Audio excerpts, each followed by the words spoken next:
Ce mardi 17 juin 2025, les dirigeants de Lactalis étaient convoqués par les sénateurs dans le cadre de la commission d'enquête sur les aides publiques aux grandes entreprises. Officiellement venus justifier les 18,7 millions d'euros d'aides reçues en 2023, ils vont complètement perdre leur calme en direct. Le rapporteur Fabien Gay sort l'artillerie lourde. Règlement fiscal de 475 millions d'euros avec le fisc français, rupture de 900 contrats d'éleveurs, année d'opacité comptable. La réaction des dirigeants quand on évoque ce dossier fiscal explosif dépasse tout ce qu'on pouvait imaginer. Une audition qui tourne à l'affrontement total. Préparez-vous à une séance particulièrement croustillante. Vous avez fait partie des très grandes entreprises qui ont été sollicitées par la surtaxation, la contribution complémentaire au budget l'année dernière. Alors vous pouvez répondre parce que c'est une question simple.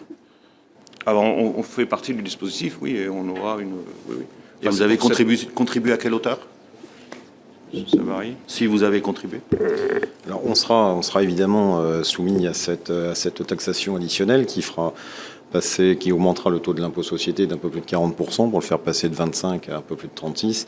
Donc l'application se fera sur la moyenne des résultats 2024 et 2025. Oui. Donc si je vous donne en référence l'année 2023, ce sera une contribution complémentaire additionnelle de 20 millions d'euros. 20 millions d'euros sur le résultat 2023. Grosso modo, bon, vous êtes, j'ai bien entendu le mot, pas une multinationale, une multilocale. Enfin bon, 30 milliards d'euros, on dépasse un peu la PME familiale, comme vous aimez le dire. Mais grosso modo, vous êtes un collecteur de lait. Et on pourrait dire que l'ensemble des agriculteurs qui travaillent quasiment pour vous sont, en conséquence, vos sous-traitants. Et vous avez pris une décision l'an dernier, en septembre 2024, c'est de réduire la collecte de lait. Je cite un communiqué de presse de votre groupe, pour être le plus précis possible. À partir de la fin 2024, Lactalis entamera cette réduction des volumes de lait excédentaire de l'ordre de 450 millions de litres sur les 5,1 milliards de litres collectés chaque année par Lactalis à travers toute la France. La Fédération nationale des producteurs de lait a immédiatement réagi en qualifiant d'inacceptable ce désengagement de la filière laitière française. La Tribune parle de Lactalis a présenté unilatéralement un plan social chez les éleveurs. Je cite les articles de presse. Et le journal Le Monde estime en réalité que c'est 900 contrats avec des éleveurs un peu partout en France, dont 272 rien que dans la région de l'Est, qui vont être rompus sur une période de 12 mois. C'est important de savoir si le fait de ne pas déposer ces comptes jusqu'en 2018, c'est un obstacle ou non à la conditionnalité de percevoir des aides publiques. Pour nous, c'est un point important. Alors, ça a été... parce qu'on dépose le compte depuis 2018. Donc, à l'époque, sur 2017, je crois qu'on avait des questions. Et on les déposait et on les donnait à l'administration dans le cadre de l'octroi de ces aides. Mais bon, on n'avait peut-être pas beaucoup de dossiers. Mais oui, c'est une conditionnalité de dépôt, en tout cas de transmission des comptes à l'administration en question. Et ce qu'on a toujours fait... Non, mais c'est extrêmement important parce que la publication des comptes est une des questions c'est le droit et le devoir des entreprises. Et donc, le fait de ne pas respecter la loi et de préférer payer une amende, parce qu'il faut aller au bout de la chose, ne vous a pas empêché de toucher une aide publique. Voilà. Pendant X années. Et après une bataille homérique, je me rappelle à l'époque, pour qu'enfin vos comptes soient publiés. Non, moi j'en reviens, puisqu'autrement vous allez être déçus en partant, puisque vous l'avez évoqué dans votre propos introductif, sur la question des impôts. Moi, je voulais savoir si le règlement des différends entrait dans le 1 milliard d'euros d'impôts payés. Et permettez-moi de dire que c'est un peu plus complexe que ce que vous nous avez dit en disant « bon, j'ai préféré payer, c'est un petit arrangement parce que les règles sont complexes ». Je ne vais pas évoquer l'enquête pénale, parce que le PNF a fait, y compris une perquisition chez vous. Il y a une enquête pénale, je le redis, pour fraude fiscale aggravée et blanchiment de fraude fiscale aggravée, sur plusieurs centaines de millions d'euros d'impôts pendant la période 2009-2020, mais en raison de la séparation des pouvoirs, je ne parlerai pas de ça. Je parlerai donc du règlement du conflit avec le fisc à hauteur de 475 millions d'euros sur la période 2006-2019 quand le différend avec le fisc s'est ouvert. Juste pour rappeler à tout le monde, parce que c'est un peu plus complexe que ce que vous m'avez dit.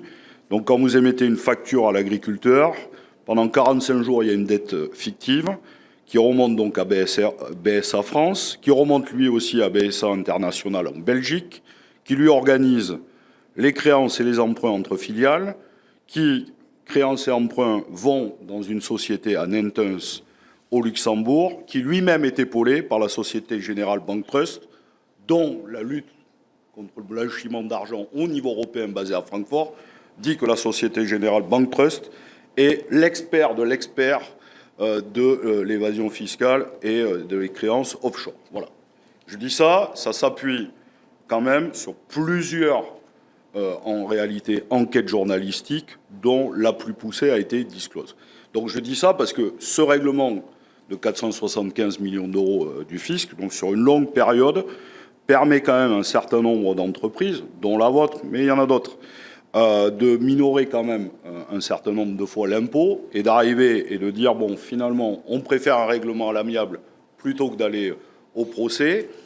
Bon, et donc là, il y a un règlement final. Bon, vous venez d'acquitter cette somme-là sur cette question que vous devez au fisc. Et nous, ce qui nous intéresse aussi, mais dans la droite ligne de ce que de la question que vient me poser mon collègue Daniel Fargeot, est-ce que vous ne pensez pas qu'une entreprise qui, au final du bout, après une enquête de 6 ans, vient à un règlement indifférent avec le fisc, peut continuer à concourir aux aides publiques? Le descriptif du montage ce que vous décrivez est totalement inexact. Et on vous donnera quelques éléments. C'est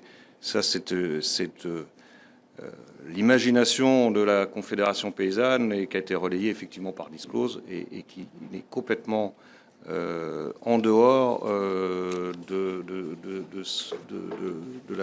la discussion avec l'administration fiscale. C'est comme le Conseil général. Oui, non, mais attendez. Non, mais je vous pose donc, une question et vous pouvez réfuter. Vous pouvez monsieur tout réfuter. Oui, mais donc, je le réfute. enquête journalistique, élus locaux, élus régionaux. Oui, mais ce n'est pas la réalité. Lanceurs d'alerte. Ce n'est pas la réalité. D'accord, ok. Vous avez tout à fait le droit de le penser. Le réel, c'est que vous avez un règlement de différend avec le fisc portant sur 2006-2019 sur la somme de 475 millions d'euros. Est-ce que cette information est exacte? Cette information est exacte. Ce qui est très bien, c'est qu'il n'y a pas un seul mouvement de lait, enfin, je ne sais pas où. Oui. Le règlement d'ensemble porte sur un problème de financement de notre développement international. D'accord. Tout le lait français est acheté en France par une société qui s'appelle Groupe Lactalis. BSA International, qui sont les sociétés du groupe, n'ont jamais vu transiter une seule facture de lait. Donc cette cabale pour dire c'est un système lié au lait, non, c'est... M. Savary peut rentrer un peu plus en détail. Non, mais vous pouvez réfuter, encore une fois, je n'ai aucun problème avec ça, je vous donne de l'information, je la source, et vous pouvez être en désaccord et le dire. Elle est fausse. Donc elle est fausse, très bien. Pour ma part, je la maintiens. Mais la question est que sur la période 2006-2019, vous nous dites qu'on est un très gros contributeur en impôts, etc. Il y a donc bien eu un règlement des différends avec le fisc qui porte donc sur 2006-2019 de 475 millions d'euros. Donc, donc le fisc a trouvé une difficulté. Mais pas la raison que vous évoquez. D'accord. Et la deuxième, c'est que je ne l'évoquerai pas et je ne vous demande aucune information. Le PNF a lui aussi ouvert une enquête sur la question pénale, sur blanchiment, fraude et blanchiment de fraude aggravée aussi, sur pas tout à fait la même période, mais sur des périodes identiques. On est d'accord? Sur la base d'une plainte de la Confédération paysanne aussi. Non.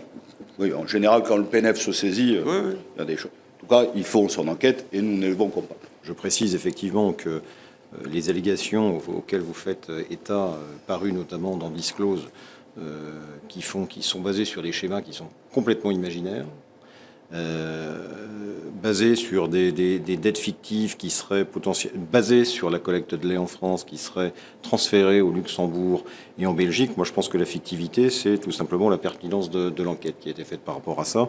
Et les faits sont complètement établis. Ce qui nous intéresse et ce qui a été fait, c'est un accord avec l'administration fiscale, ce qu'on appelle un règlement d'ensemble, pour clôturer des discussions sur des schémas de fiscalité internationale complexes,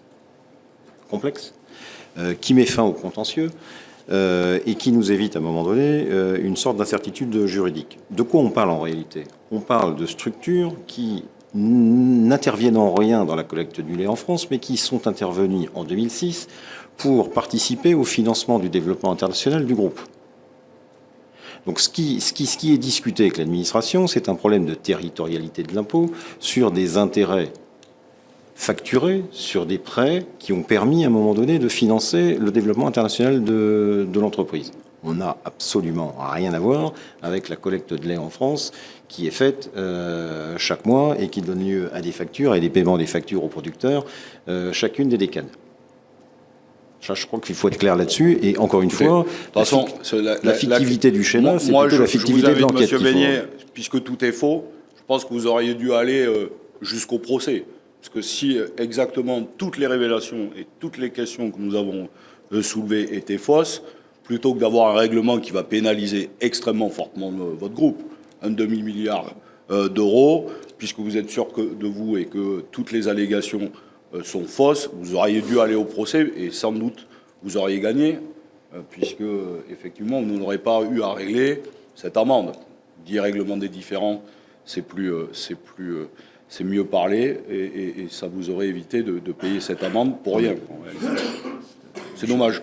Je me permets la précision. Les allégations que vous évoquez sont absolument fallacieuses. Elles ont conduit quand même à un règlement des différends de 475 mais sur des millions sujets qui n'ont absolument rien à voir, je le répète, qui sont liés à des opérations lointaines de 2006, en lien avec des opérations de croissance externe importantes et qui ont permis au groupe de financer le développement international. C'est de ça dont on discute et qui a été discuté avec mais ce que j'ai dit, parce que la première des questions est la dette fictive de 45 jours, mais peu importe ça.